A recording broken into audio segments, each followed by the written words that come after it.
You're listening to the ESO Network, your station for all things geek. Hi, I'm Joe Heath. I'm Toni Heath. And this is the Watch-A-Thon of Rassilon. Mm-hmm.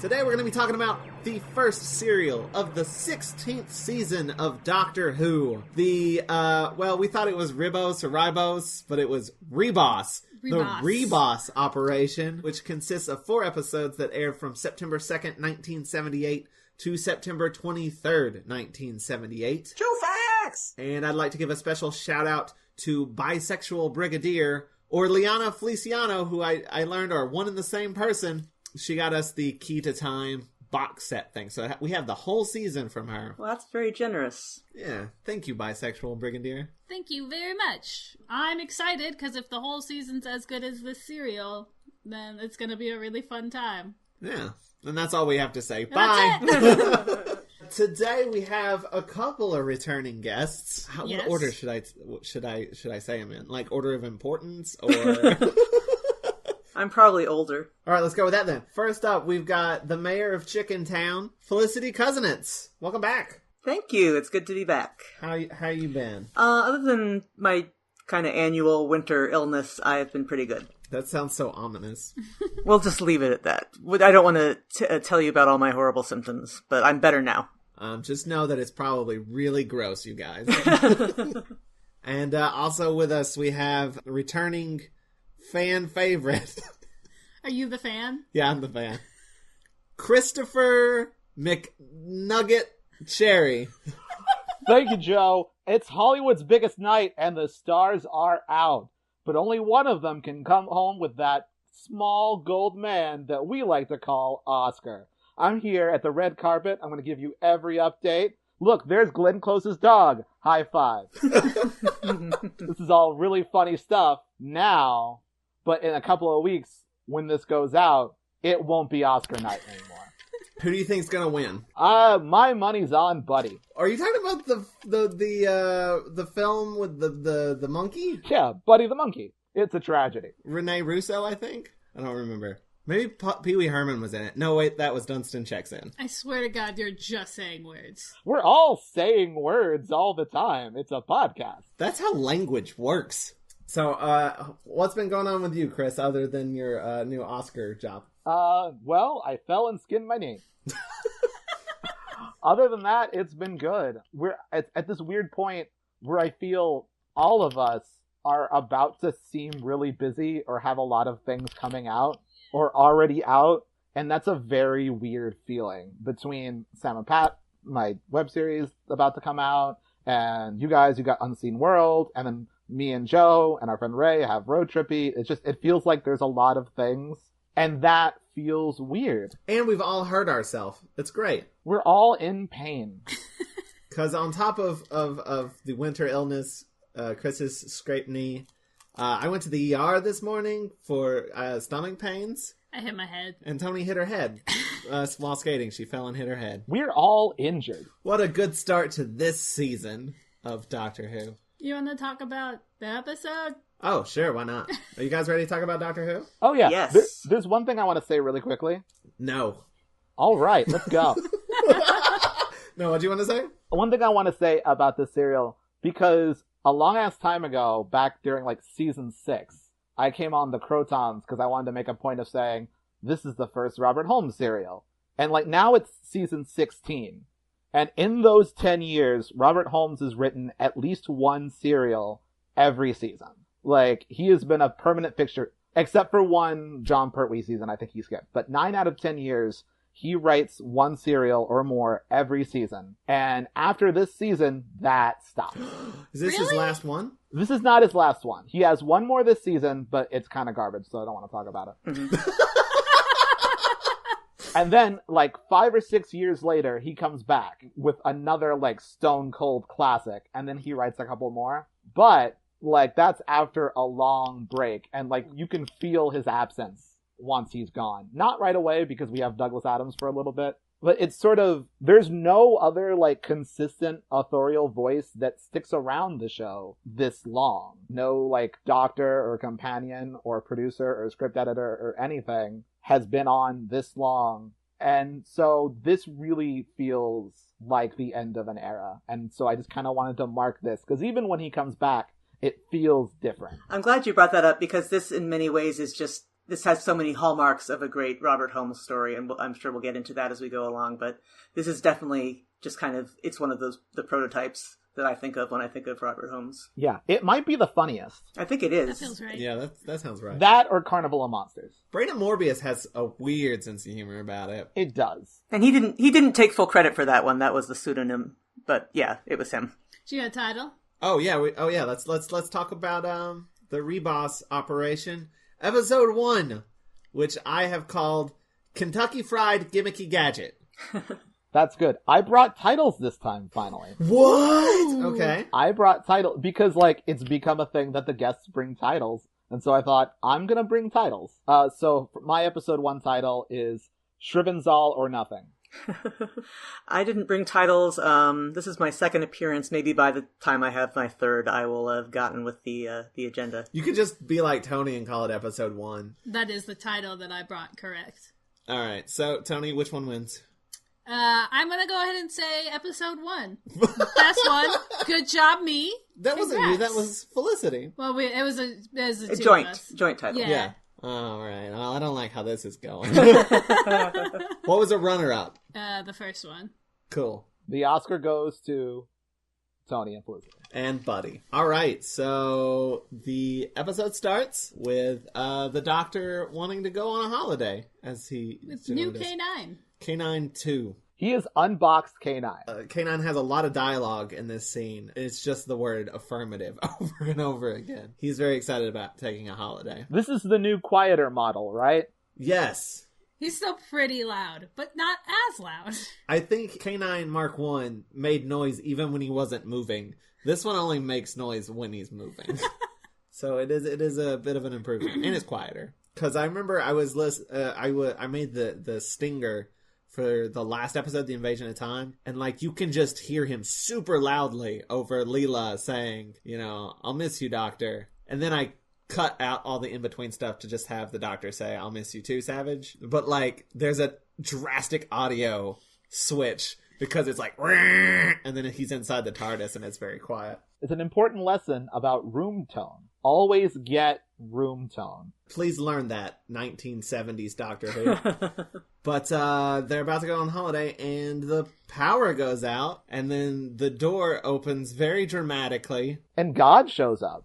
A voice calls out that he needs to talk to him. So the Doctor goes outside into a really nice it's a beautiful vista. set, Yeah. because it's weird. And there is a wicker chair, which I have sat in a chair exactly like that. And I'm pretty sure someone posted a picture from this serial underneath the picture of me, and I had no idea what it was from. You were just like, why did you show me this picture of Colonel Sanders? Exactly! Oh, okay. I get where the Kentucky Fried thing comes from now. It honestly didn't occur to me. You're the chicken lady! I How can you am. not Oh, know? yeah. You know, like I said, I've been sick, and my chicken detection isn't quite up to snuff. Well, this is a very appropriate serial for you to be on, considering Colonel Sanders is right here at the top. Yes. Colonel Sanders is God. There's been so many people to play Colonel Sanders. Why not this guy?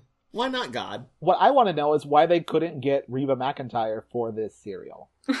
He calls himself the White Guardian and basically asks the Doctor to get him the key to time, which is a 6-parter. That's a whole season arc. This is, the very first season arc in Doctor Who. I'm so excited about that. It's very much a video game like collecting mission. This is like the Keys of Marinus, but spread out to a whole season. But it's a cube, which is never how I've seen a key before. You've never seen any key like this key. This is the key to time. So basically, he wants the Doctor to go collect the Infinity Stones. Doctor's not thrilled about it. No, he's not. There's something very uncomfortably, like, colonial about the White Guardian. Oh, yeah. Yes! I mean, he's called the White Guardian, so... Yeah, he's the White Guardian, and he looks like Colonel Sanders, but he also looks like a sort of, like, colonial explorer. Right, he's got, like, a safari outfit on. Yeah, he's got a safari outfit, he's in his wicker chair. You get the sense that there's, like natives tied up just off screen. Oh, Jesus! That's what it looks like. But, like, that's the thing, which is, it's in terms of Britain's very uncomfortable history with colonialism. There's something very uncomfortable, but very British in the presentation of the goodest man looks like this. It also doesn't help that he says, oh yeah, by the way, there is a evil version of me, and that's the Black Guardian. So... It is very, video gamey though, isn't it? Mm-hmm. Where it's like, you gotta go on this quest, collect these things. You got one good guy, one bad guy. There's a whole balance type situation. That's how these things work. This scene, by the way, was not written by Robert Holmes. No? No. It was written by... Anthony Reed? Yes. And some other dude. Probably Graham Williams. Yes. I think that is correct. Because I guess they just wrote the bumpers. The bookends, I guess. Or at least the first bookend. Basically, the White Guardian's like, you gotta do this. We're not gonna force you. We want you to volunteer, but if you don't volunteer, nothing will happen to you. Literally. Ever. I really like that line. I also like the line where the Doctor's like, can't you get, like, another Time Lord to do it? And the Guardian's like, I picked you. And the Doctor's like, I thought you might say something like that. Oh, also... Since we're talking about the Doctor right here, in this scene, we both noticed, like, there's something wrong with, like, what's up with his lip? I think it was a dog bite. Like, a dog attacked him. We watched the making of it. It was the guy who plays Graf vinda-k. Bit him? It was his dog. Yeah. It was his dog. It was his dog, and his dog did, like, a trick where it would take food out of his mouth. Oh. And so apparently Tom Baker was like, I'm gonna try that. Yes! And it did not go great. So this wasn't a tragic scene-chewing accident. Because that could happen with that guy. So it was obviously, you don't see it in the rest of the story, if I'm not mistaken. You see it a little bit, but not as bad. Not once they get to Ribos, I believe. So it was, obviously scenes shot out of order. And I think that maybe in the next story, there's like an in-story explanation for it. Yeah, he has it all throughout the Pirate Planet. I think he actually has it for like a season or so is what I read, but... He was apparently very worried about it too. I think they also tried to film around it a lot, so Yeah. like he'd be facing away and they put makeup on it. Apparently the makeup's what made it. Like, it would have been fine, but the makeup is like... Inflamed it. Worse. Yeah. It can happen. The hubris. But, the White Guardian also says, I'm going to give you a locator thing that'll help you find it. A locator and an assistant. Also, is the White Guardian drinking Windex? It looks like he's drinking Windex. Yeah, I wrote down strange green drink. It is bright green. It's just Kool-Aid. He likes himself some lime Kool-Aid. But yes, an assistant. Who we meet once he goes inside the TARDIS. I want to hear you say her whole name. Oh, God. I can do it. Yes, please do it so I do not embarrass myself. It's Romana Dvorat-Nolunder.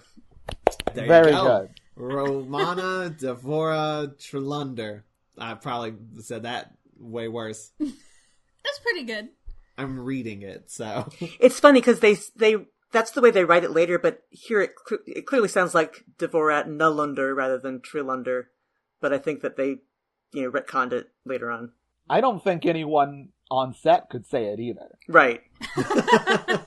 Definitely not the Doctor.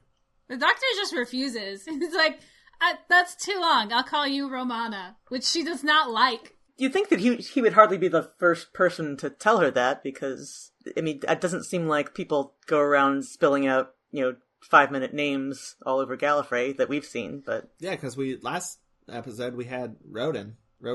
Yeah. I feel like every time that Romana does anything after this, especially in like other extended universe stuff, everyone does just call her Romana. Of course, that's after this, so it could be that the Doctor's nickname stuck and she decides that she likes it eventually.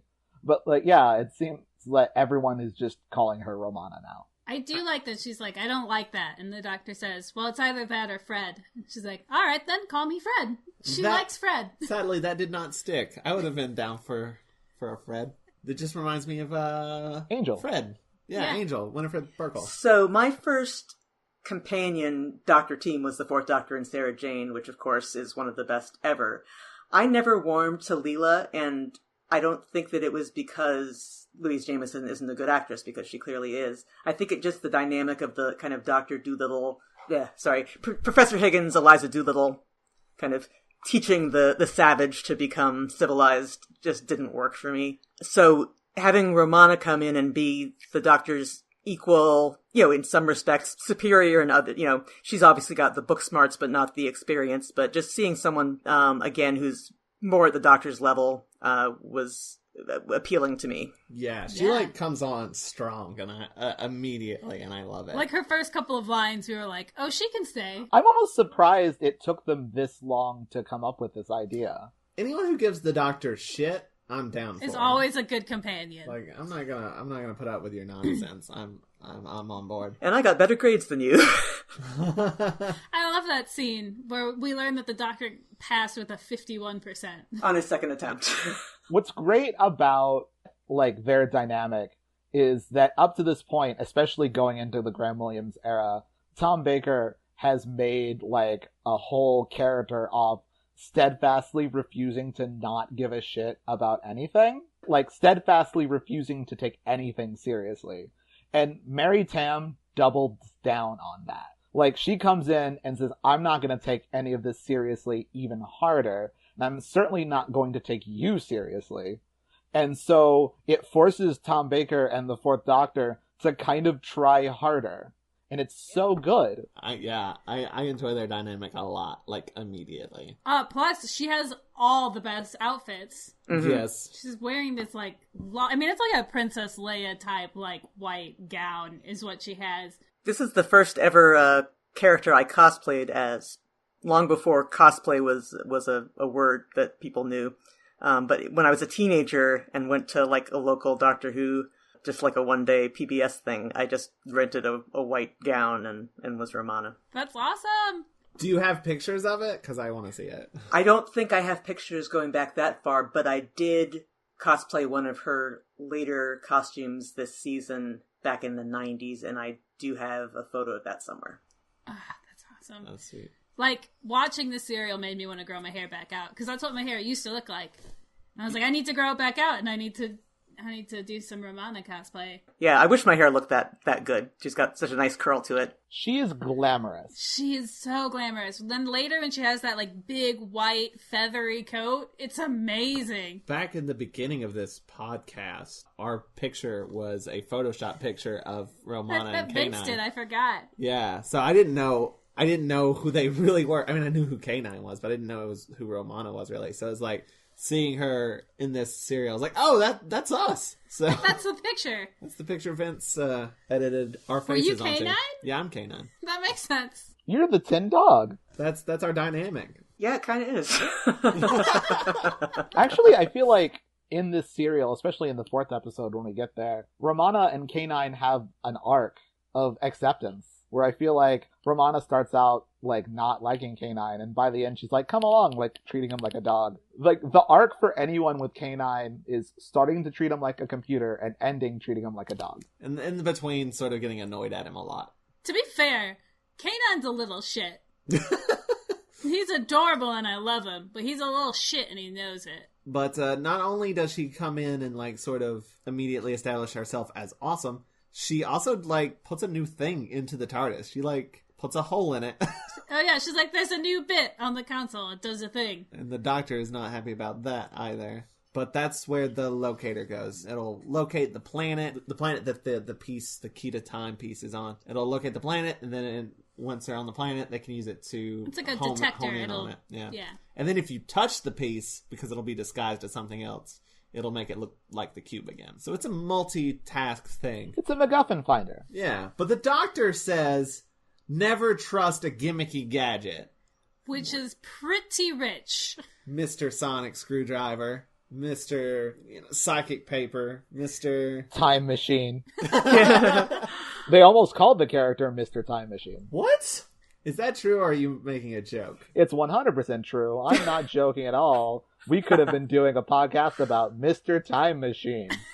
My favorite show, Mr. Time Machine. I love all the 13 Mr. Time Machines. Oh, man. It was so weird now that they have a Mrs. Time Machine. Who's she even married to? But the companion is always the same. Binky. I heard that's up for an Oscar. So we cut to a different location. Very snowy. Very Russian. Yeah. Two guys in big, like, fur-covered coats and such.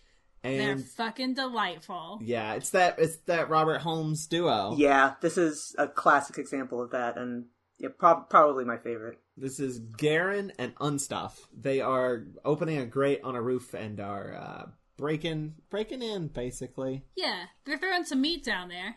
Yeah. There's a big papier-mâché dragon. That is the Shrivenzel. There's a lot of great words in this serial. Words and phrase, like, a lot of them start with S, but there's, like, Shrivenzal and Scringe Stone. And one of my favorite things is that later Graf vinda-k mentions offhand mercenaries from Schlangi. And that's so good. Like, that's the most beautiful sound. Like, fuck cellar door. Mercenaries from Schlangi. I love the title Graf vinda-k. It's really appropriately grand and yet pretentious sounding name. So evocative. We also meet the Shreve captain at this point. Shreve! Another good word. Another S word. He has a magic stick that turns the lights out with the sound of it's a little musical chime. That you know when to turn the page. Here, at this point, I want to ask a question. I want to know if you guys can answer it. Who is in charge in this city? Who knows? I think that this guy seems to be the highest authority. He's like the captain of the guard, but there's no one else. There seems to be no, like, mayor or king. There's, like, crown jewels, but no head to wear the crown. Like, other than, like, guards and the head of the guards, there's no sort of ruling body at all. And it's very weird to me. Yeah, it strikes me that this is the sort of civilization that would just kind of carry on with the ritual even after the last king died. So that's my theory.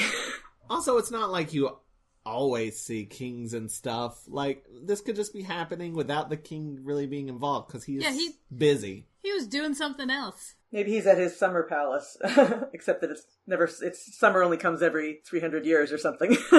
His sun time palace. Oh, that's right. They have sun time and they have ice time. But, yeah, they're guarding some jewels and stuff. It's a lot of Catholic-looking shit again. And, yeah, like you said, they drop some meat down, and then they basically knocks the Shrivenzel, the paper machine. Like, you see its claws, like, underneath the door. Like, there's a door that's coming down, and, like, it's just flopping. It's not the worst. It's just the worst thing in this serial. It is pretty bad. There have been worse things prior to this, and there will be worse things after this. And at least he doesn't have to be in action very much, because he's either sleeping or behind the door. He looks like a Komodo dragon in a video game where all the stats got messed up. Or it's just like early 90s or something. Gex had something happen to him. But yeah, they start bickering, and Unstoff does not want to go down. Oh, he's like DJ Khaled. Garen's like, but you gotta go because I'm the older one, so I got seniority. Go down. So he does. And he does the suction cup to the glass thing and cuts it out. But he doesn't steal anything. No. He puts this big old Smurf rock inside. This big blue rock. That's a pretty apt description. Okay. Look at this Smurfin' thing. Smurfin' stone. Then we come back to Romana and the doctor bickering some more, and it's good. She says at one point, like, before she met him, she was willing to be impressed. And then accuses the doctor of compensating. She keeps psychoanalyzing the doctor, and being spot on, by the way. Oh man, I enjoy this dynamic. But yes, then Garen meets we meet Graf vinda-k and his little lackey guy Sherlock. I kept thinking they were saying shellac, like every time. It's a cross between Sherlock and shellac. Shellac. Shellac. It's Sholakh, I think. I could be wrong. But they are gonna start doing some business. And they head off, and that's when the TARDIS arrives. And the Doctor gives Romana rules, which is, don't wander off. And then he's like, you gotta expect the unexpected. Whoops. Immediately walks into a net like he's in a Looney Tunes cartoon. I've heard that this is the season where things get silly and more comedic, and it seems to be starting right here. This season and the next season are very silly seasons. The next season is silly to the point of ridiculous in a couple of places, but this season I think is a good balance. I'm down for it. I laughed so hard this entire serial, and I just enjoyed it. Then we see Garen. He's basically... This is such an interesting concept. Yeah. He's selling the planet to Graf vinda-k. And it reminds me a lot of what we're going through right now. We're in the process of buying a house. So, this episode is very... It's weirdly relevant. When he's like, you gotta put some money down so we know you're being serious. I was like, yeah. That's called trust money. That's called trust money. That's how it works. Yeah. Because they're con artists, is the idea. They've landed on a planet that they don't own and are pretending that they do, and are trying to sell it to Graf vinda-k, and then are going to run away with this money. One thing about Garen, whenever he's talking to the Graf, he puts on this voice, this much more, high-class voice than, when he's talking to Unstaff. And I just wonder, when he was a child, if Mark Gatiss watched this serial and thought, I'm just going to steal that whole thing and do it for every performance. Oh, good call. Because the thing that Garen is doing here, the delivery, is what Mark Gatiss does in everything. Yeah, that's what kind of drives me crazy about Mark Gatiss. I think you nailed it. That and his bad scripts. Yeah, he's not good at writing things. But and all of his Doctor Who stuff, his Mycroft, he's on Game of Thrones. I like him as Mycroft, but that's because I think it works there and not necessarily in other places. Yeah, it's the best marriage of that performance and a character. But we also get another fancy sci-fi word here. Graf is looking over the paperwork and stuff, and it says that there is a percentage of Jethric. It's this rare element that's very expensive and such, and he wants that Jethric. I wonder at this point in Doctor Who how many incredibly rare, most important elements in the universe there are. At least 3 that I can think of off the top of my head. Well, the universe is pretty big. The galaxy seems to be littered with incredibly rare elements. But hey, Avatar would go with the same idea, decades later. Yeah. Or Star Trek with gold-pressed latinum. The only element that cannot be replicated. What I like about this idea is that there are people out there who sell planets that are inhabited, which seems very real to me. I think that would be an interesting idea for a Doctor Who episode. Maybe it's been done before, but a planet that has a landlord? The whole planet's a tenement or something? That sounds atrocious. The idea of that stresses me out. You can't buy any land anywhere. You have to, rent out the whole planet. Yeah, rent out parts of the planet. Yeah, but someone owns it. Is there one super? Yes. Yes. Everyone on the planet's we gotta call Jerry. Sink's busted. But the thing is, it's not just sinks. It's he also has to fix bigger stuff, the dams leaking. Roads. Yeah. Because it's not just a building, it's a whole planet. There's sort of an alien equivalent of, Israel and Palestine. Oh, we gotta call Jerry. Gotta call Super Jerry. Any super I've ever had or worked with, I have always called Super Sam or Super Jeff or anything. The super at work is John, and I call him Super John. They're all saved in my phone as Super Sam, Super John. It's really good. Do you call them that to their face? I have never been that chummy with them. Because I'm sure they'd love it. But, okay, so this next scene wrinkles my brain a little bit.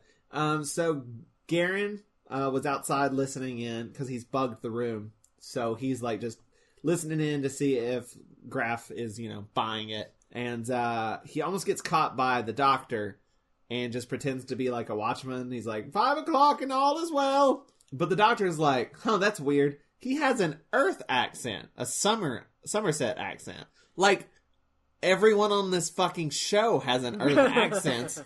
I don't know why this one stuck out to him. I think it's actually very brilliant because the convention of the show is that everything that you're hearing is translated, and so you assume that it's all translated. But really, in this moment, we find out that this is not being translated, or that, like, it's actually he's doing a different thing. And so it really catches you off guard. You're really not expecting it when he says that. It's true. I wasn't. And then he just made a bunch of cricket jokes, which I didn't get because I don't understand cricket. You have to understand crumpets to understand cricket. I set you up for that. And I appreciate it. Your little Teenage Mutant Ninja Turtles reference. But basically, Graf and Sherlock, basically wanting to, they can, if they get the Jethric, they can have enough money to hire an army. Because we'll find out Graf is a deposed tyrant, basically. And he just wants to get back home and rule some people, you know? He just wants to get back home and be in charge of everything again. Also, he's very shouty. Have we said that? Yeah, we should mention he's not the only one who's just... I think in the, the extras on the DVD, they called it very theatrical, is the word they used. Yes. Hammy. Hammy is the word I might use. Big. Broad. And I say that in the way that means I thought it was delightful. I enjoyed it thoroughly. He's magnetic. He has, like, every single performer in this serial is going for it. And so that's the thing, is that, like, yeah, Graf vinda-k is going big and shouting every line. But then everyone else is going so big too, doing their own thing, that, like, everything feels of a piece. I'd say maybe Schlock. I don't know how you pronounce his name. I'm just going to keep calling him different versions of That's Schlock. fine. Just roll with it. I feel like he's probably on the lower end of all of it. He compensates for that, though, by having, like, one of those cool scar eyes, you know? I think Unstoff, when he's not putting on a character, when he's being sincere later with Binro, it's a more even performance. But yeah, once Binro shows up in the last 2 episodes, like, Unstoff suddenly decides he's going for his Oscar and gets really into the acting, which works. It totally works. He's a good actor. They're all very good actors. But there's a tenor shift. Even with his stuff with Garen in the first half, it's still big in a different way. So the Doctor and Romana break into the jewel case room, and the Doctor begins to sonic the case to try to get it open. Meanwhile, up above, Unstoff gives... I guess there's a guy coming to feed the Shrivenzel, and he's like, hey, have this booze for no reason. No suspicious reason whatsoever, just... There's even, like, he drinks some of it, and he's like, shakes the bottle, and he's like, might as well finish it. But it knocks him out. Unstoff takes his horn and blows it. You get the sense that the people on this planet have no natural predators. But I don't quite understand what Unstoff was trying to do here. I thought he was trying to stop the guy from summoning the beast, but then he blows the horn anyway. Is he stealing his outfit and taking his place? Yes, that is what he's What doing. Because happens he to is that wearing guard, the by the outfit way? later when he does his great accent. What happens to that guard? He dies. Something bad. Yeah, he might. I mean, what? Yeah, he could die of exposure up there. I hope that Unstoff drags him inside at least. Maybe he fed him to the Shrivenzel. No, he wouldn't do that. He's a open, honest face. He seems to have, slightly more ethics than Garen does. But Romana, like, crawls inside of the room with the Shrivenzel, because it's got that door that's, like... Just out of, down. like, boredom and curiosity. She doesn't see the thing for far too long. Like, it's just hanging out there on the floor, and she does not see it. It's not a big room. Finally, she does see it and, like, tries to get out. The guards are lowering the door so they can go in, because the Shrivenzel, I guess, protects it. But the door comes down on her... And the Doctor's, like, trying to get her out, and the door's on top of her and the Doctor. But she has, like, how slow that door is going, she had time to get out, but, like... Cliffhanger time. Yeah. Yeah, we need a cliffhanger. The cliffhangers are a little bit questionable in this story. There's a lot of close-ups on Tom Baker's face. They're all good, though. But that's the end of episode 1, and we are now into episode 2, which I have called Scringe-worthy. And I have called Khan Academy. I have called it episode 2. Me too. And Toni picks her own, and Felicity's. And who's second? that's cringeworthy's pretty good. Yeah, mine's better. It's like the thing, the Khan Academy, the online. Yeah, Okay, cool. I got it. Okay, cool. There. Yeah. I thought you were like Khan Academy. Well, it's spelled the same way, and they're con artists. I don't know if you know that they're con. It's very funny. So the guards think that they might be crushing the Shrivenzel, and they don't want that. So they raise the door. So cliffhanger resolved. They opened the door back up. That whole scene, by the way, just made me think of that meme. What meme? Where it's like, close the gate. Open the gate a little. Because that's how all the dialogue is. But the Doctor and Romana hide as the guards come in to do some ceremonial shit. But, like, they are hiding in spots that they should very clearly be seen. But also spots that exist almost entirely for people to hide behind. It's like a stage play where those are the hiding spots. Yeah. There's, like, literally one guard who, like, walks right up to where Romana is hiding and is, like, looking in her direction, but does not see anything. That's just how it works. Yeah, maybe they, like, moved some stuff. It was like storage space and they're hiding behind boxes. Maybe she's too glamorous to look at directly. And then Garen comes in and asks the captain to guard some money for him. He's going to come back with 1 million OPEX or whatever it's called. Is it OPEX? OPEX. Which leads to my second question about administration on this planet. This is a very primitive planet that doesn't even know anything about the big galactic empire or whatever. They don't know shit about shit. They think there's ice gods. But apparently they seem to use the same currency as everyone else? Yeah. It's gold, right? It's gold pieces. They're like specifically gold OPEX. I don't have an answer. It doesn't matter, but it is curious. That's the title of my autobiography. But he offers like some money to the captain, and then he's like, "Sure, I'll guard your money here for you. Go get it." Then he leaves, and then the Doctor and Romana sneak out, and then Garen returns to Graf, who I think this is the first scene where he gets really shouty because Garen says something sort of offhandedly, and he's like, "How dare you bring that up? I hate this. I hate that I was exiled.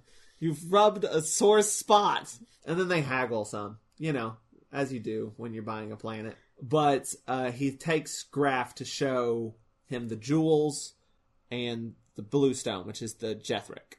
Yes, which they snuck in there. Yes, and then the best scene ever happens. It's so good. Unstaff pretends to be a guard and then just starts doing this ridiculous story about how it's scringe stone, and he's doing this ridiculous accent. Do it. I can't do it. Do it. No. Oh. Scringe stone. No, I can't. Scringe stone. That's not bad. He tells a story of a mine gone missing. Going completely off the rails, we later find out. This was not the plan. He's trying to get a little extra. Right. Then, Garen stepping on his foot, shut up. But he just keeps going. He says that it was his dad that got that piece, that big blue stone. He died getting it. They found his body, in the snow, and he was holding the scringe stone. And he's like, and it was wrapped in this single piece of paper, and it's it's possibly a map. But it's great. I don't know. He is just acting so hammy, and I love it. Because it's the one time in the serial where, it's supposed, in character, it's hammy. He has to be hammy so that, compared to the Graf vinda-k, he looks like it's supposed to seem hammy. There's levels of ham here. This whole serial is just levels of ham. And then the Doctor and Romana show up. They, reveal themselves for the first time.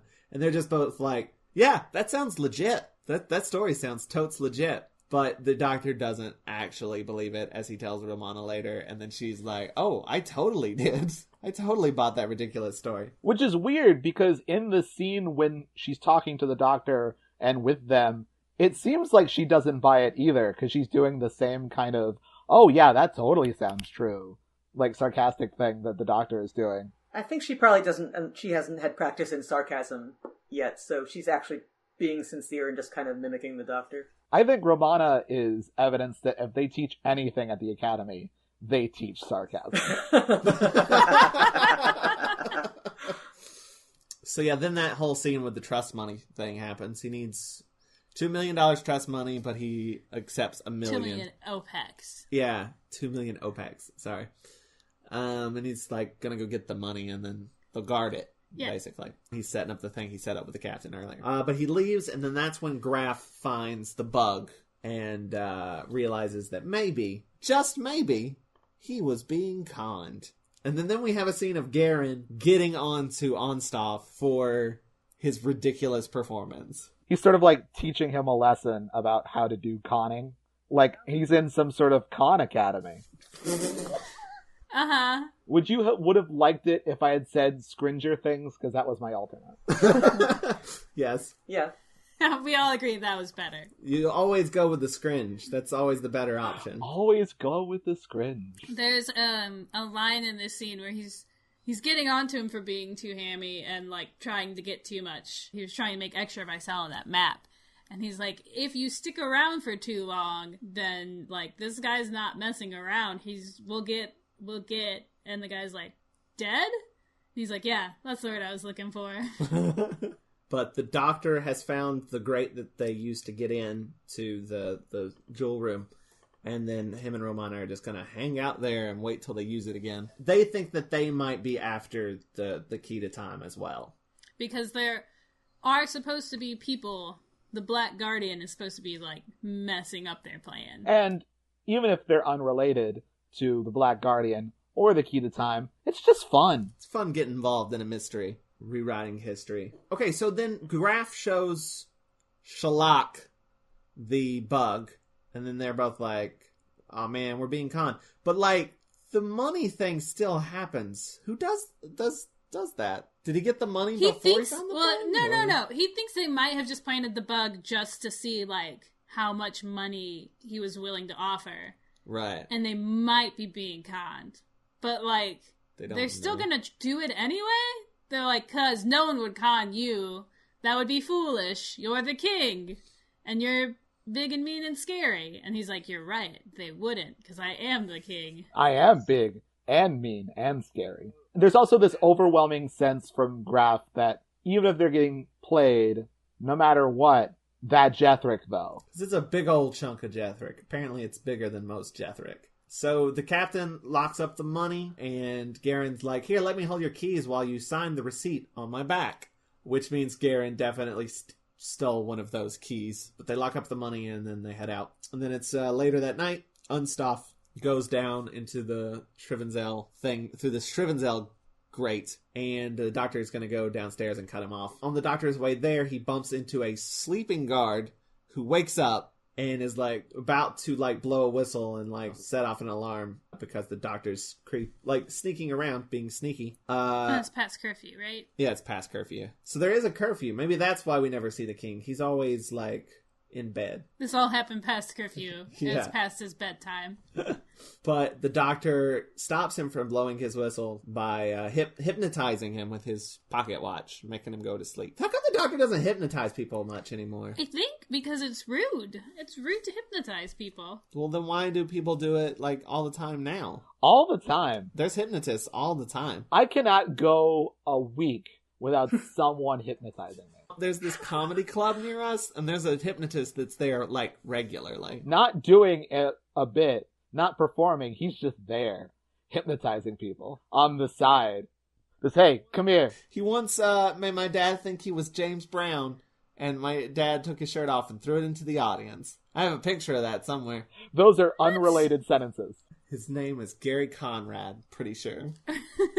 Putting him on blast. Where was I at? So Unstoff goes down and he gets the Jethric out of the case, and he gets the money out of the safe because the key that Garen stole. And then he hides as the doctor comes in, and then runs out and locks the doctor inside.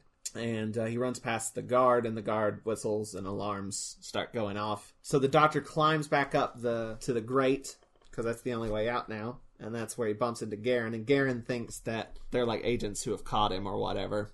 He thinks they're police. And I think he like gives himself up and he like throws his hands out, like, you know, cuff me sort of motion, and the doctor just shakes his hands. And then they all sort of head out and they bump into Graf, who is very upset that he just got conned and orders that they all be executed. With these guns that look like swords or staffs or something, or like torches, but with French fries in them. They're like plastic French fry torches that shoot lasers out of them. They're the weirdest weapons. There's a lot of weird weapons on Doctor Who, because imagine being the props guys who every week have to come up with a different gun.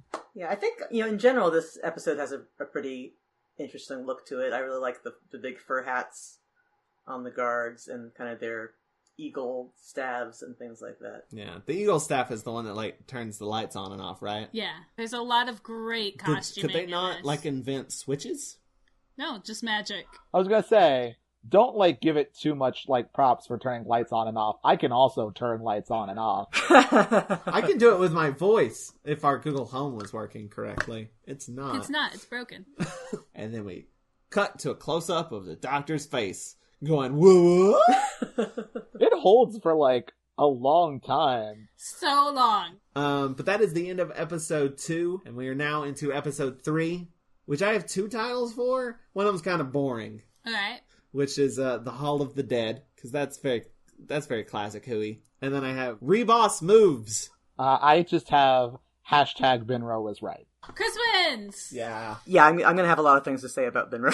Oh, same. The Doctor hides behind Garen, because they got the guns pointed at him, and he's just like, ducks behind him. Not even that he hides behind Garen, he grabs Garen and uses him as a human shield. And he's like, we've got him! I'm pretty sure he also, like, just tries to be like, yeah, get this bad guy. He tries to distance himself from this whole situation. Graf calls him a coward, and the Doctor's like, yeah, you coward. And then there's a bit of a slap fight. Oh, yeah, slap fight's good. The Doctor just looks shocked, and he's like, well, I'm gonna slap you right back. And then they are taken captive instead of being executed, because I believe Sherlock is like... is like, hey, don't kill him because the money's still missing and they might know where talk. it is. Yeah, Graf is like, you're right! Sherlock is the only sane man. Yeah, he really keeps the Graf under control, as we will see when later on in the final episode, when he's gone, the Graf is just, frothing at the mouth. Yeah, he goes full-blown Graf in the last episode. So Graf talks to the captain and sees what's going on, and the captain says he's going to get the Seeker to find out what happened to the stolen gold. What I like about this serial is that, like, it kind of lures you in the first 2 episodes of, like, this is what's happening, this is where we are. And then halfway through, it throws in so much shit.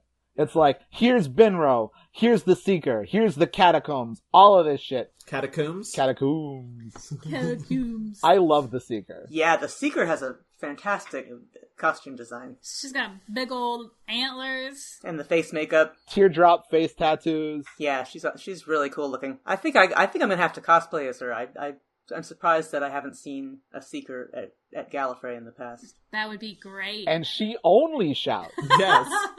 And then when she's done shouting, she just screams. But she's right every time. She also, like, when she first shows up, like, the first scene with her, it happened so suddenly. I was just like, what is happening? And then she is just, like, speaking so fast and very loud, and da-da-ba-da-da-ba-da-da-da. It's so sudden that I had no time to, like, prepare. It just happened. Yeah, she's just there and she's a lot. Just like, bones, bones, bones to the left, bones to the right, bones to the day, bones to the night. It all sounds like it should rhyme, but it doesn't. She looks like she's doing a dance. She's like, you got like she's doing the time warp. He's like, you got to go to the left. You put your bones in here, you put your bones. You put your right bone in, you put your right bone out. Has she been in Doctor Who before? No, but the captain has. The Shreve captain, he's been on it a couple times. Planet of Evil, I think. He wore one of those cool space costumes. And I think he was a Thal as well. Now that he's the captain, do you think he's from Shreveport? Yes. But he also says that in this scene where he's like, I'm going to go get the Seeker, find your stolen gold. He also confirms that Scringe is just some made-up bullshit. Graf is like, aw, shucks. So they've got the Doctor and Romana and Garen all in a room, and Unstoff calls in on Garen's wrist communicator. Like, Garen tries to, like, break the wrist communicator so that they don't catch his buddy. The Graf, or someone, refers to all of them as a dirty gang. And the Doctor's like, not a dirty gang. Which is the Doctor Who version of, who's scruffy looking? Yeah. I think it's a little later, but I like it when he and Garen are just chatting, and Romana's like, "What are you doing?" And he says, when you face death as often as I have, this is much more fun." Yeah, because they just swap stories. They bond a bit. It's great. And she's like, "Why aren't we trying to escape?" Before they, like, settle in and just bond, there's also, like, he has to, like, drop a lot of exposition. So he's like, this is Unstoff, that's who was calling in, and this is what we were doing. He has a great line where he says, dying is the last thing I want to do. And the Doctor chuckles at it. Very loudly. And the Doctor thinks that his con thing is mines. And that seems to confuse Garen for a second. And he's like, if mine's mines, what's yours? That's some great dialogue. This scene is one of those great exposition scenes of when you're not sure how to do an exposition scene, and you just go with the kind of, you're a fucking idiot brand of exposition. You don't know? You don't know about Jethric? You don't know about the Graf? How do you put your pants on? You fucking imbecile. And so they need to figure out how to get out. So the Doctor... Actually, he pulls out something that he had at the very beginning of the first episode. When he was, like, talking to K9, he blew a dog whistle. I was going to say, it's Chekhov's dog whistle. Is this the first instance of this dog whistle? Yes. Oh. I'm kind of ahead of you guys now. I pulled out ahead of you. And, like, the dog whistle becomes very common. And so I forgot that it was this serial that introduces it. Yeah, it must be a feature of K9 Mark II that Mark 1 didn't have. Upgrades. It's like when your new car comes with a fob and you're like, thank God. I'll never go back to not having a fob. I didn't know that's what they were called, but that's good. But he blows his whistle and the TARDIS doors open and K9 rolls out slightly, but doesn't go very far because there's a lip there. Because he can't actually get out of the TARDIS. The door should open and it should extend a little ramp so that K9 can get out. Guys. Now the best scene happens. Well, not the best scene, but the best character gets introduced. And his name is Binro. Binro the Heretic. I'm glad you guys immediately recognized how great Binro is, because Binro is so good. To me, this is really, and I know I'm not the only one who feels this way. This is the whole Binro exchange is really kind of what Doctor Who's all about to me. Just it's funny and yet moving, and Robert Holmes tends to do this. I think he makes kind of like the most poignant and special moments in his stories involve, his own characters and not the Doctor. Binro hides Unstoff from the captain because he's a nice man. He looks to me like if Buddy Hackett was nicer, but also with less teeth. Wasn't he the bird in one of the Rescuers movies? That doesn't help. That doesn't help cartoon. at all. He was in the Love Bug. So he looks like a cartoon bird. Yeah, he was in the Love Bug. He was in the Music Man. You're not going to come up with something that's going to help me remember a face. I don't remember faces. I will say, I don't know for sure, but like, if I had to make a Venn diagram of things that Toni has seen and things that Buddy Hackett is in, not only are those two circles, but those circles are not even close to each other. Like, you would have to get 5 circles in order to get them to touch. That's Buddy Hackett. All right. I see what you're saying. This is good radio. Yeah, it wouldn't have occurred to me in a million years, but I can picture it now. Joe is a very specific person. I am.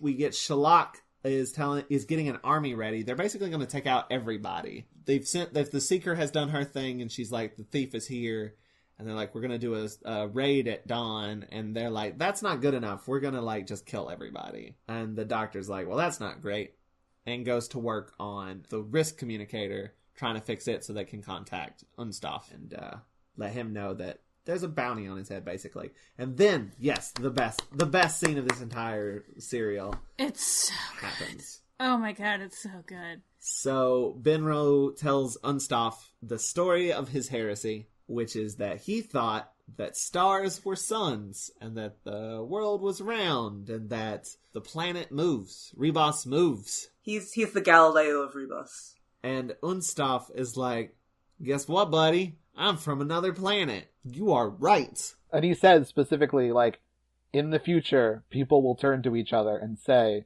Binro was right. And the actor playing Binro, like, Binro is actually a really hard role to play because he's so broad and, like, he has to seem very smart, but also kind of pitiful, but not too pitiful. Like, because he's homeless. Like, he's all living on the street and he's in rags. He implies that they tortured him and that's because he lost the use of his hands after that. Yeah, and so there's a sadness to him and, like, just the utter joy and, like, relief in his, like, he grabs his hand and he's just, like, shaking his hand and, like, his face and, like, this big smile with only a couple of teeth in it. And he's so relieved and, like, happy. It's almost a performance that seems too good for Doctor Who. You know, it's one for the ages. It's really just a remarkable character and remarkable writing and remarkable acting. That scene at the end of Doomsday with Ten and Rose can go fuck itself. I honestly felt like that already, but... I mean, yeah. But this shit right here makes me tear up every time. Yeah, I definitely got choked up when it happened. Yeah. When I was getting into Doctor Who, I eventually kind of got my dad and my brother on board too, and this is still, like, my dad still talks about this story to this day. I think you were absolutely right when you said, like, this scene is, like, what Doctor Who is about when it's at its best. And it's something that I've said before, and I'll say it again and again and again. I think comedy is very underrated, and I feel like you can do scenes like this way easier in a comedy. I feel like comedy, like, gets you to like characters better because you're laughing and you enjoy them, so that when, like, sad stuff happens, you care more. Because Binro starts as this kind of comedic character, and then, like, just gets you right in all your feelings. Sometimes it's very humorous TV shows and movies that kind of can give you the deepest lesson. I want to cite The Good Place as an example. And then Groundhog Day, the Bill Murray movie, it came out when I was in college and I was, like, studying existentialism, and it gets across, like, so much philosophy in a deceptively comedic package. It's just like, yeah, the lesson of Groundhog Day is you know, kind of live every day as if it's the only day you'll ever have. Oh man, the scene with the homeless man in that movie kills me every time. Yeah, to me the, like, go-to for, like, comedy / sad is, like, Galaxy Quest. Galaxy Quest makes me cry at least 2 times every time I watch it. There's that one thing where you do it, it's the most amazing thing, where you tell a joke. The first time it's a joke, and then the third time it makes you cry. Yeah. But it's the same thing. And Galaxy Quest does that the best out of anything. I think it was David Mamet that said that that's a perfect script. It is. By Grabthar's hammer, set it up. By Grabthar's hammer, you continue the joke. By Grabthar's hammer, you're crying. You're crying. It's so perfect. And I feel like this works. This is another case of that, because you've met Unstoff. He's been ridiculous and silly, and then to have this, like, genuine moment from him, and you are already, like, super into this character, like, it sells it a bit better for me. Like, but also that's just how, like, people are. Like, we've been talking about this a lot lately with all the shit that's going on. Is, like, sometimes you're just, like, you're crying and upset and laughing at the same time because that's just how life is. And, like, there's something about it that, like, resonates as very true when you see it. This is an interesting thing to be talking about because, like I said, I've gotten ahead of you guys, and I'm, like, deep in the middle of Peter Davison, Fifth Doctor era, and Jonathan Nathan Turner's run as producer, and Eric Sayward as script editor, where everyone has decided very consciously that we're not going to be funny anymore. It really does kind of suffer for that. Like, there's good stuff in that era, but there's this sense of, well, we're a serious show now. We're going to do serious things, and that means we can't tell jokes anymore. And I do deeply love the Fifth Doctor's era, but I see where you're going with that, and it gets it gets worse before it gets better. In fact, I don't personally think it gets better. A lot of people think that the Seventh Doctor is kind of there's some silliness there, and a lot of people like that era. I personally am a huge fan of the Seventh Doctor era. The Sixth Doctor is as dark as it gets. Yeah, you gotta laugh, man. It's fine. You have to, or you'll die. Laugh, goddammit. That's why I've always preferred like the Marvel movies to the DC movies. The DC movies are just sometimes tend to be like down, down, down, down, down, down, and it just like it wears you out, and it's not fun. Yeah, even with Aquaman, which is funny, they don't get the balance quite right. I think Wonder Woman is a near perfect movie, though. Yes, I liked Wonder Woman. That's fair. I'm excited about Shazam. Shazam looks fun. It does. The trailers look pretty funny. It could go over the top, but I'm willing to give it a chance. But anyway, Doctor Who. K9 shoots a guard. This happens twice in this serial. Someone will shoot somebody else, and it happens off screen. You just see them shooting, and then you pan over, and the person is like passed out or whatever. I'm assuming that's Mary Whitehouse's fault. Yeah, I'm wondering if that is just because the show is being called too violent. Yeah, but you later get someone shot and killed on screen, and you see Binro get shot and die. But we're getting ahead of ourselves. But yeah, here it's just K9 shooting a guard. I wonder if part of that is because there's been a tendency, partially because of the violence, and also partially because there's a tendency of people getting shot and then like falling down for like 3 years. They're trying to prevent that. Yeah, they're trying to prevent the like cheesy. It seems particularly bad whenever K9 takes someone out, and also because like generally when they show K9, like the actor has to like bend down in front of it before they get shot. It's happened like 2 or 3 times so far. Like they go pet the doggy and then get shot. It's also probably a lot harder with K9 because there's no visual cue that K9 has shot you. Like usually with guns or like other things, there's like something, like someone's pulling a trigger or doing something or posed even in a way that looks like a shooty pose. But like K9 is just standing there. So I think everyone's just like, oh, am I shot now? And like you can't like have a director call now because we're getting it live. But the Doctor gets the communicator working. Only one way though. They can call Unstoff, but he can't call him. He can't talk to them back. But Garen warns Unstoff about Graf, and he's going to be murdered. So Binro takes Unstoff to the catacombs, or as it is called, the Hall of the Dead. No one really knows much about this place. Like, they know about it, but like it's a labyrinth, basically. Yeah, I think my theory holds up that like all the kings have died off and everyone's just kind of forgotten about them but kept up the rituals. Yeah, that does make sense. They think that the ice gods live there. The Shrivenzel definitely do live there. Yeah, and the one in the one that guards the jewels is a small one, according to Binro. Because the big one that we'll see in a little bit is definitely 2 guys in a costume. It also tickles me every time they say catacombs. I don't know why. The captain specifically says catacombs. And I guess that's just an accent thing. But it's delightful. It is. It tickles you? It makes me... I want to start saying that now. Like, if I get, like, a bowl of honeycombs. You'll say it and you'll feel that tickle. Yeah. You're like... Eh. That deep down tickle. My breakfast cereal. Yes. We'll just start my day off with a little giggle. With a tickle. With a tickle giggle. How come sometimes you talk like an 80-year-old man? I don't know what you young whippersnappers are talking about. Now, let me tell you more about buddy hacking. Also, this is the point where the Doctor talks to Romana about that the cube is not in the jewel room, and the cube is actually the Jethric. Then we get another scene of the Seeker. Yay! She shouts some things. And then says that the thief is in the catacombs. I wonder how does she do what she does? Because she's right every time about where Unstoff is. She reads the bones. Bones don't lie. Right, but it's rare that in Doctor Who that there's not a scientific explanation given for a magical thing. Maybe the bones are also tracers, but like you can tune them to other things. She's just real good at bones, guys. I wish, like, on Earth, more fortune tellers were like her. Not even in the sense of just being right, but in the sense of having that level of, like, theatrics. Yeah, I mean, you gotta have a good performance with something like that, for sure. Chris, how much experience do you have with fortune tellers? Do you see them a lot? Once a week. Why couldn't you have warned us about all this shit that was going to happen to us? Well, mine don't have bones. Your fortune teller doesn't have bones? How do they get around? They slosh. Oh, they scringe around. Ew. But the captain and his men will not go into the catacombs.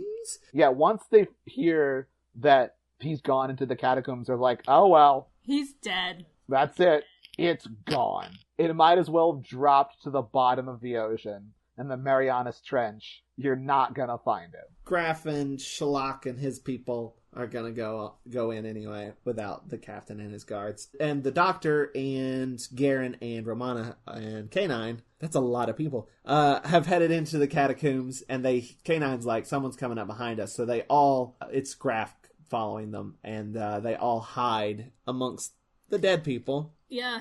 In the catacombs. They're all hiding, and the doctor accidentally knocks a skull out onto the floor, alerting Graf and company. And they're like, all right, time to go murder some people. And we cut to a close-up of the doctor's face as he's like, whoa! This is after they've all squeezed into one bunk to hide them. They do a cuddle pile, and it's great. That's the end of episode 3. We are now into episode 4, which I have called vinda-k Dead. Okay. Okay. I think it should be vindication. Oh, I see what you're saying. Vindicated. Oh, yeah. Vindicated. I got it. I knew what you're laying down. Vinda-k Dead. He dies in this one, and it's vinda-k Dead. I just called it Bones. They're both very good. Although you've inspired me to do another one, which is Vinda, you okay? Mine is a little spoilery, to be honest. I have one, but it's kind of long and unwieldy. But the doctor is better at sleight of hand than you are. Those are all good. You're all winners today. Woo! So we all win the Oscars? Yay! While you went out for a second, we discovered that Joe did not know that it was actually the Oscars tonight. I'm not surprised. I mean, he was in the emergency room earlier today. Yeah, I'm not in a good headspace. Also, I love movies, and I'm a very big movie guy, but I also generally don't know what half of the movies at the Oscar are. I used to be really on top of it, and I would watch the whole ceremony every year, and then probably like 5 or 6 years ago, I just was done with it. And I'm just like, I'm going to see the movies I'm going to see, and I don't care if anything wins anything. And the ceremony is stupid. Oh, it's a bad ceremony. I used to be more into the Oscars, and I used to know what the movies were when I worked at a movie theater and I could see movies for free. Yeah, same here. And I worked at an art house movie theater specifically. So. Oh, nice. nice. I didn't. I worked at a movie theater that just showed Minions, and that's it. This is Minions in 8 theaters. Just nothing but Underworld, the Doctor Who serial. Oh. The literal Minions. That's the theater that exists in hell. Do you remember Despicable Me 2 on July 4th? No, That what? was a war. It was July 4th.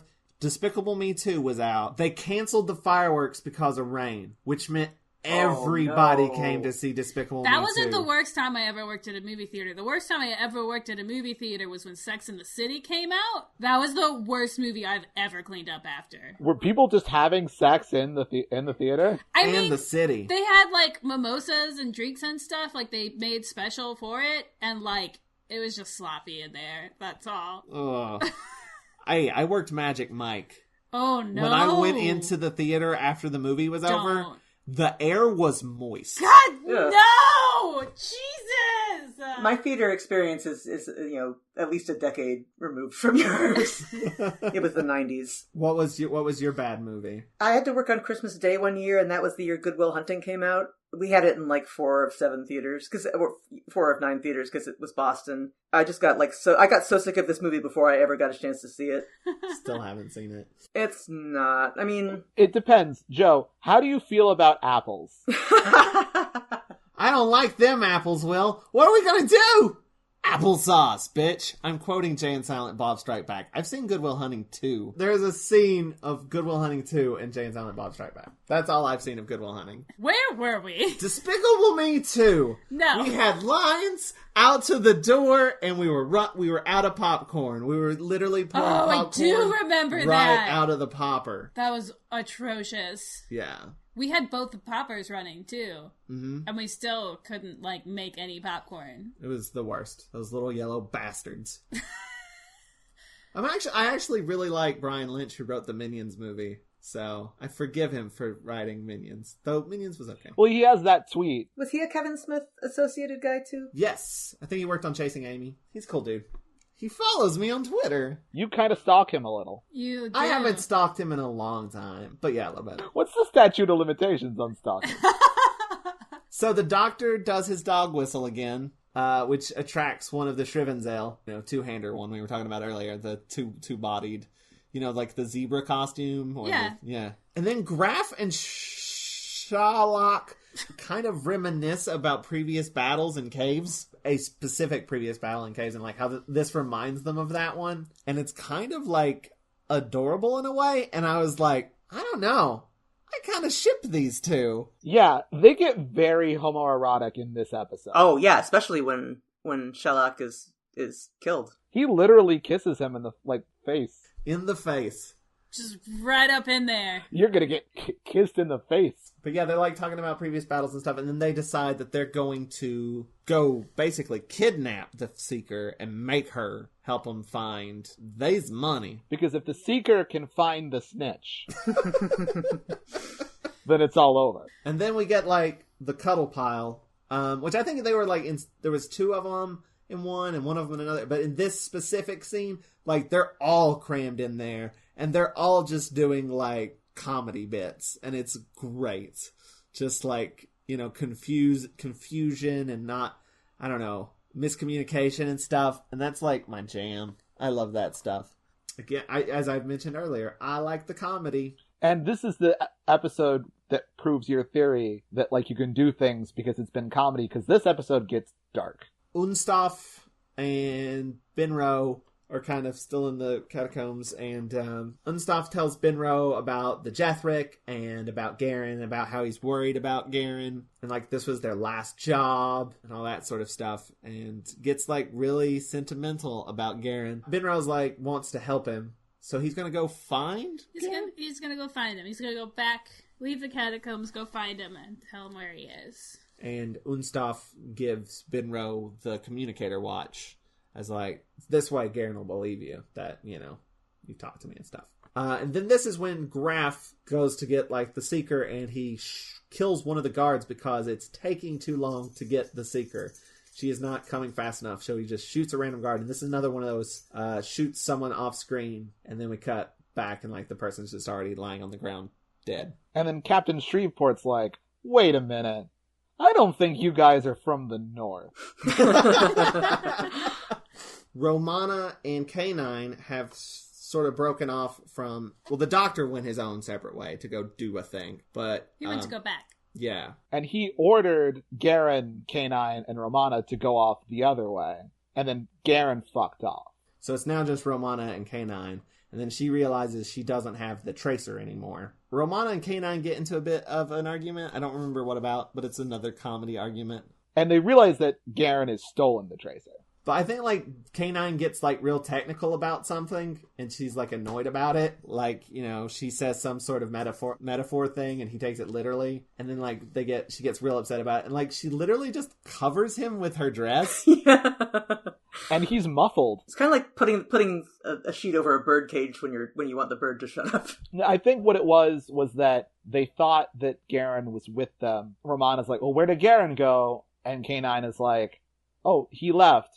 And she's well, why didn't you say something? And he's you didn't ask. But it's okay. They make up, and it's adorable. She's oh, I'm sorry, K9, and then pets him and stuff. You're a dog after all. So Garen finds Unstoff by using the tracer. Because he has the Jethric. Yeah, not that he cares about finding Unstoff.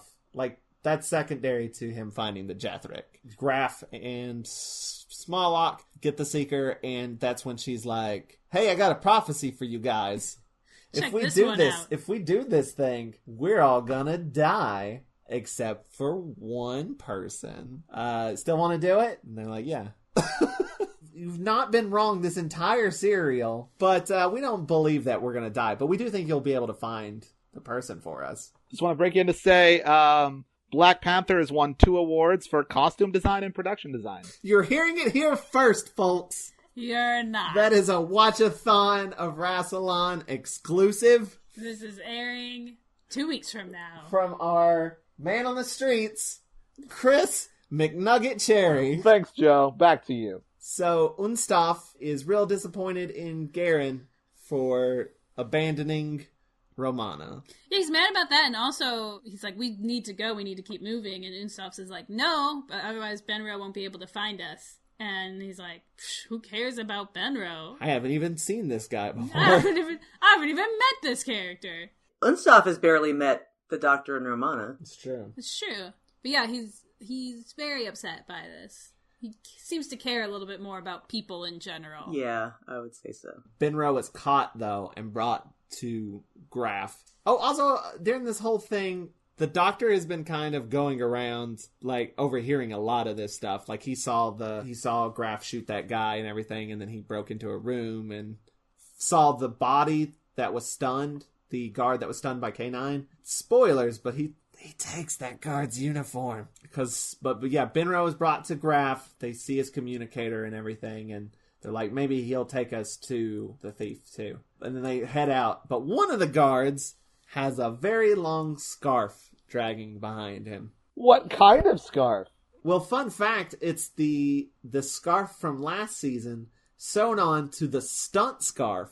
The stunt scarf? They made it longer, yeah. It is two of the scarves from last season sewn together. I didn't know that there was a separate stunt scarf. Yeah, you can't just introduce the concept of stunt scarf so casually. Well, I guess they had a backup scarf? I don't know. But they sewed them together. I read that on the Wikipedia today. Stunt scarf. Stunt scarf. That's an Oscar. Scringe Stone stunt scarf.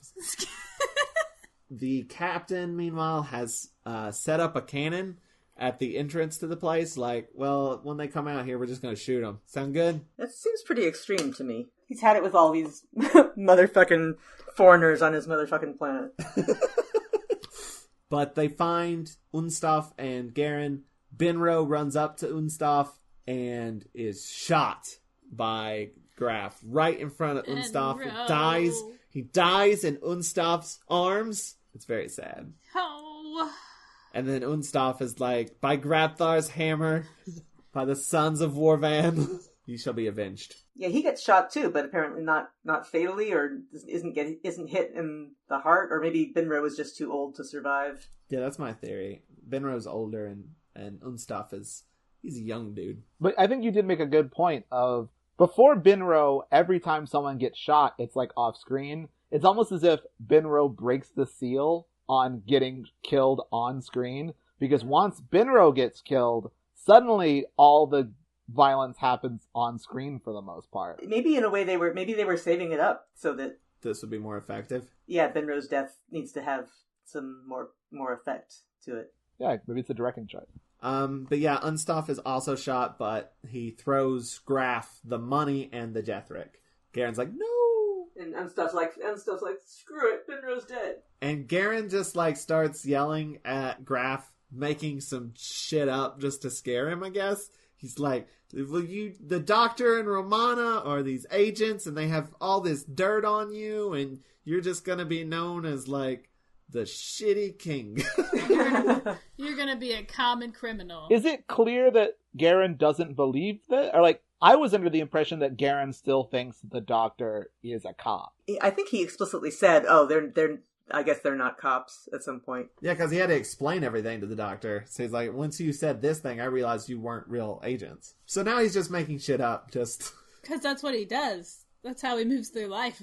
Then one of the guards blows a dog whistle. I wonder who that guard is! We should say the guards have, like, bucket helmets. The guards look like they're in Monty Python and The Holy Grail? Yeah, it's Yes. the same. It's practically the same helmet as the Black Knight. So he does the whistle, attracting a Shrivenzel and also K9. It's a multitask thing here. same frequency. And then the captain, well, the cannon is lit, and it explodes.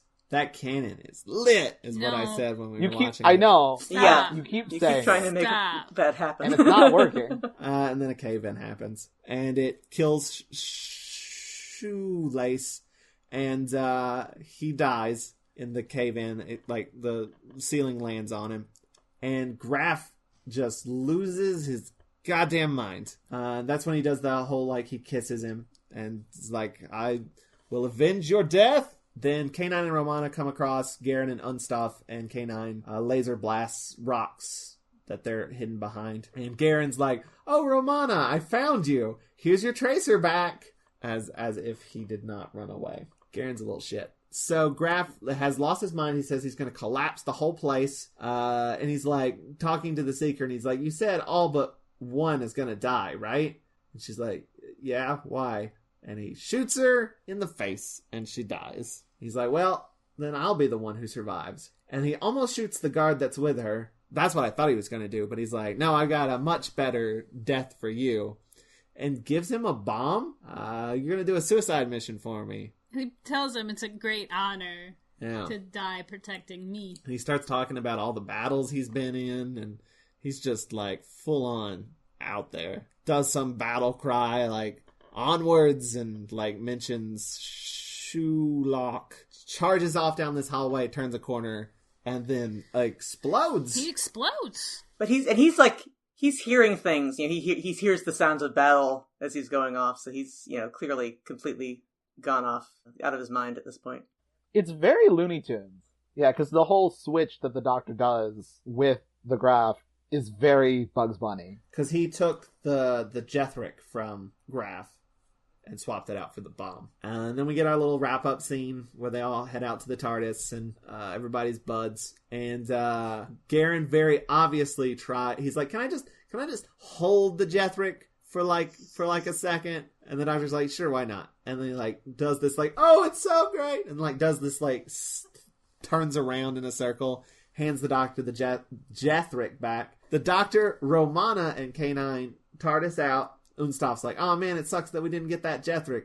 And he's like, "No, it's cool. I swapped it out with this ordinary rock." And then he pulls what he thinks is the Jethric out of his bag, and it's just an ordinary rock. The Doctor double swapped it. And he says, "Oh, is there no one that you can trust anymore?" And a real, like, Jackie Gleason on the Honeymooners delivery. Wah, wah. And then in the TARDIS, they're like, "Hey, let's make a cube." We gotta do this 5 more times.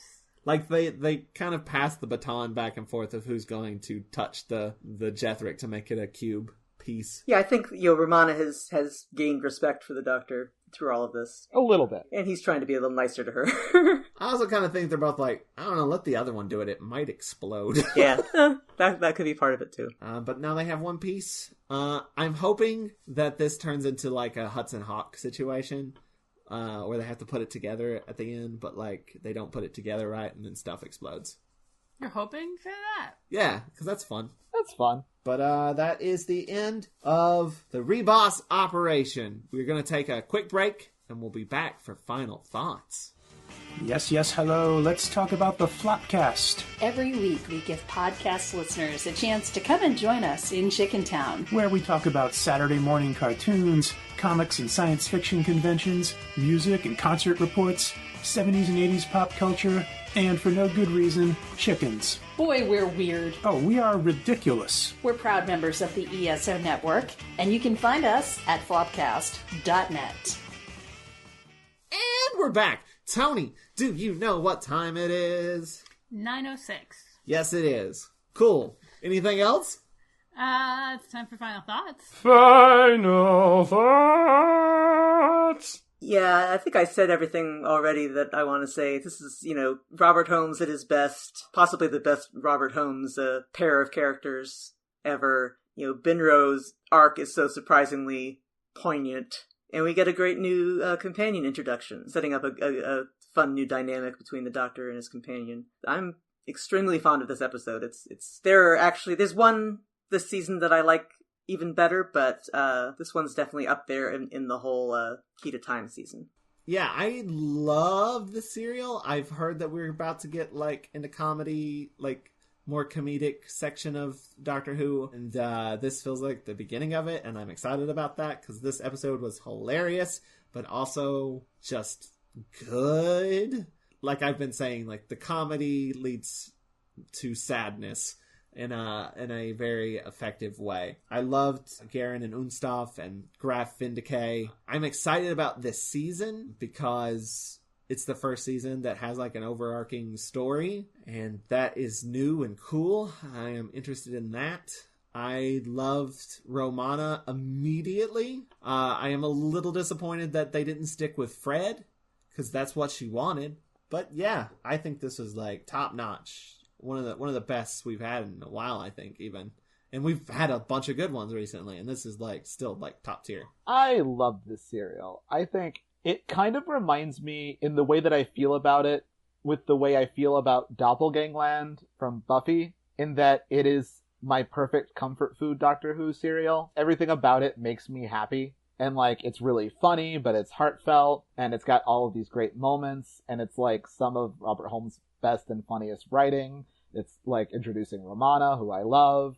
The thing about this serial that is almost unfortunate is that, in my opinion, it is the best serial of the Key to Time season, and that every serial gets a little bit worse. Like, I think it's kind of a downhill trajectory for the Key to Time season. Like, this one is amazing. Douglas's is good. I have problems with it, but it's, like, it's Douglas. And then Stones of Blood is solid, and just kind of goes downhill as it goes. And it makes me sad, but it starts off so strong. I love this serial. Yeah, this serial's fantastic. It has amazing costumes. It has really fun dialogue. It has, like, characters and character dynamics that are just, like, a joy to watch happen. Yeah, the whole thing is, like, really fun and then gets surprisingly heartfelt. The whole Binro scene is something that, like, that's something that's gonna stick with you.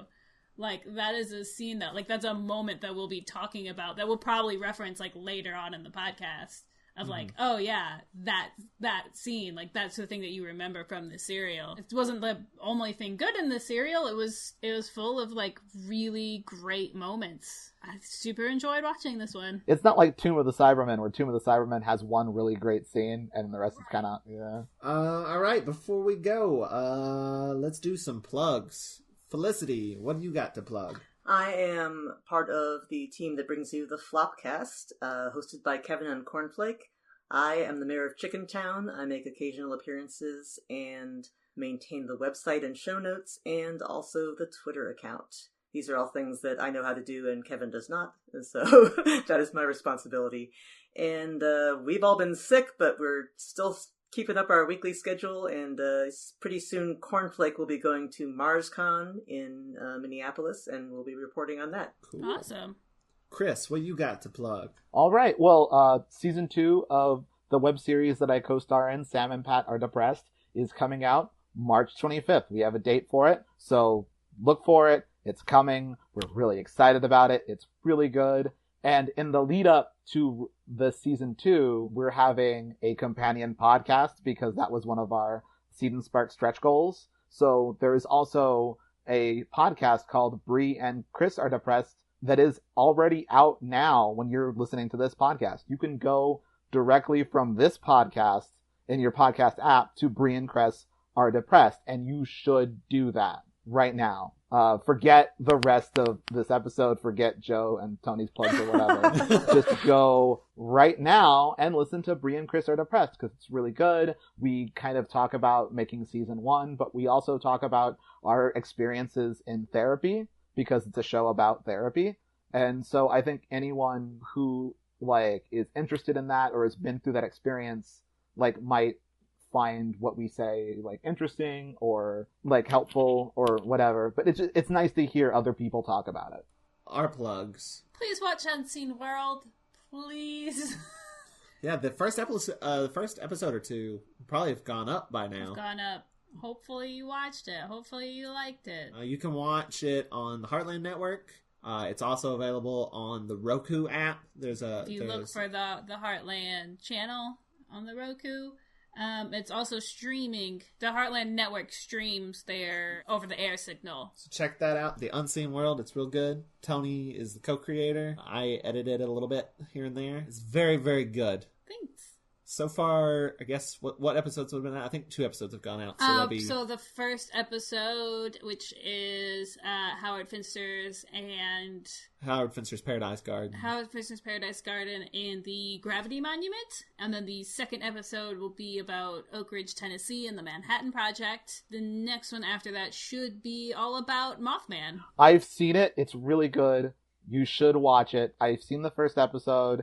It's like, I remember, Joe, you talking about how your parents watched it and thought it was amazing, not just as a thing that their kids did, but as a show outright. When I watch it, it's not like, oh, look at this thing that Joe and Toni made. It's like, oh, this is a great show. Aww. It's really good. It's really interesting. So this is me also saying you should watch Unseen World. We might be, we're doing a Kickstarter at some point. I think it might be up and going by now, but I'm not sure. The Kickstarter is either going on right now, or it is going to be going on very soon from when this comes out, so keep an eye on it. We will be talking about it a lot. Keep your eye out, keep your ear out, keep your tongue out for this book, because it tastes great. Cool. It's called Road Trippy. The author is J. Bartholomew Hivemand, spelled Hive Mind, but pronounced Hivemand. It's about a woman who hits a hitchhiker, and then they go on some wild, crazy adventures that may include things like Scrabble, murder zebras, and, I don't know, Sorcerer's Stones? Yeah, now it's my turn to say, I have read it, and it's so much fun. It's such a good book. Like, things just happen in it, and you're just like, oh, okay, I guess we're going in this direction now. And it's really like reading it is really like going on a weird road trip. Yay, all these things sound cool, and I will check out all of your stuff. Yay, awesome. Thank you. And if you liked this episode of the podcast, you can check out more on watch-a-rassilon.com, and be sure to rate and comment on our iTunes. It does iTunes magic. The more comments we have on iTunes, the more people see us, and the more people see us, you know, the more power I gain. And the better your life will be. If you'd like to help us out even more, you can go to watch-a-rassilon.com/support. And there you will find a link to our Patreon page, which you can get to just by going to patreon.com/watch-a-thon. And there you can donate a monthly amount to get all kinds of rewards, like day early episodes, uncut video of the podcast records, bonus episodes, and live streams. We had a person hanging out with us while we watched this one. It was a lot of fun. He made a lot of jokes, and I might have stole one or two. Shh. Oh. I don't think I did. People need to watch the live streams with you guys, because I used to do it all the time, and now my work forbids it. Aw, bummer. And so I never get to be on them anymore. And so someone has to be there to be me. So come be Chris Cherry. It's not hard. Join up on Patreon and become Chris Cherry. That is one of the levels. But there's a certain level you can donate that you just get to take over Chris's life. I'm not doing anything with it. Also on our support page is a link to our Amazon wish list where you can sponsor an episode of the podcast by purchasing the corresponding serial on DVD for us. We'll mention you in the podcast and put your name on our Friends of Rassilon page. Speaking of, special thanks again to Bisexual Brigadier for sponsoring this episode. Hey, thanks, Bisexual Brigadier. I didn't get to say it the first time. Thanks especially for getting us the whole season. That's pretty cool. Yeah, that's very cool. And we also want to give a shout out to Vincent E.L. for making our theme song. It's a pretty good one. You can check out more of their stuff on swinglish.nu. They've been playing us some stuff lately that's really good, so maybe that'll be out. Ooh, yeah. Like I hope so. Vince has been working on a sort of 80s inspired mix of music. It's great.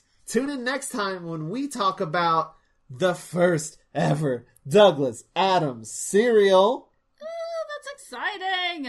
The Pirate Planet. Which I hope has more pirates in it than the space pirates. Spoiler alert, it does. Yeah! Does it also have Milo Clancy, though? Because I love Milo Clancy. No, it doesn't have Milo Clancy. Bring Milo Clancy back. Do you want to see Milo Clancy and New Who? Yeah. Or, Big Finish. Big Finish, do a Milo Clancy just arc. But thanks for listening. Keep calm and Rassilon. Goodbye and I love you. Peace and cookies. Okay, the episode is over now. You can seriously go straight to Chris and Bree Are Depressed and your podcatcher of choice.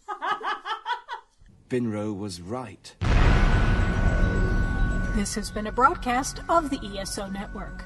Be part of the crew and help support our shows by donating to our ESO Patreon or by shopping through Amazon.com or the TeePublic store, which can all be found at www.esonetwork.com. The ESO Network, your station for all things geek.